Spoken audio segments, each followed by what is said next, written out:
for the last problem, which is a thermal power plant has the heat rate of 11,363 BTU per kilowatts hour, and then find the thermal efficiency of the plant. And then we have the choices here. So A is 28%, B 30%, C 34%, and D is 40%. So we will use the formula of the thermal efficiency. So efficiency is equals to 3,412 over heat rate times 100.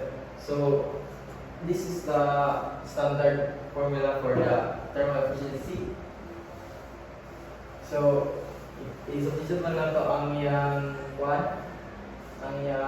value, so which is efficiency is equals to 3412 over 11,363 times 100, so mga of 30% na answer. So itong answer din